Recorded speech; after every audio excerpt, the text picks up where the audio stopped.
Hello, everybody. This is Clint Macro, Vice President of Firearms Owners Against Crime Institute for Legal, Legislative, and Educational Action. I'm here with our esteemed president, Jim Stoker, and there's some pretty interesting developments happening in Harrisburg right now regarding House Bill 2460. Jim, would you fill us in? Yeah, so House Bill 2460 is hunting and trapping education in schools.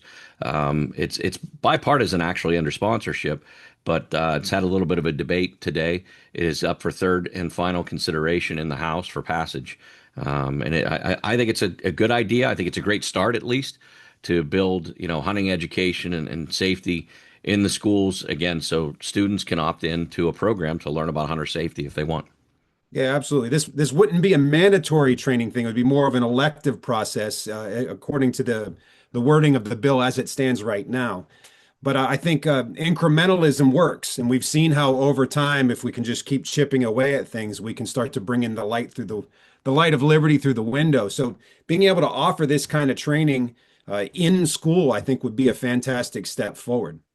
Yeah, and they actually have amended it several times now. But one of the things that we were most concerned about was the program. It called upon the program to be developed with consultation by the Department of Education. Yeah, and that's the last thing we want. It's the Department of Education getting their hands on hunter safety issues. So the Pennsylvania Game Commission now, as it's been rewritten, the Game Commission was always part of that, but now they are the sole responsible body for writing the curriculum and presenting it, as you said, as an elective in schools. I believe it's grades 6 through 12. That's an excellent opportunity. And I could say, having my day job being in all kinds of states in the Northeast, a lot of state created training is actually quite anti-gun. And I can speak to the Game Commission program as it stands now as a hunter ed instructor myself. It is very pro, responsible gun usage and exercising our rights and heritage. So I think that would be a wonderful opportunity for us here in the Commonwealth. One thing I would caution, though, this is a bipartisan thing, and that's good. That's how things are supposed to happen. But we know we're in an election year. So those of you listening, if you hear of certain people supporting this, don't automatically think that they're pro-gun. I'll take their help getting this passed now because I think it's the right thing. But we do have a lot of, frankly, anti-gun people that will feign pro-gunnedness, if that's a word. Is that a word, Jim? You just created Pro-gunnedness.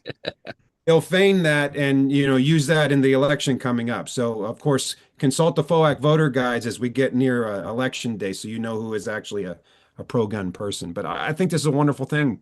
Yeah, What it's do a you very think? valid point. Several of the sponsors, including the prime sponsor, Anita Kulik, are anti-gun in every vote they make, but they will support hunting activities because they don't want to lose the complete hunter support for elections. So we see that a lot here. I think that's part of the issue. I think this is a bill that's got a little bit of division in the Republican Party because it's being used that way to kind of weaponize it against them.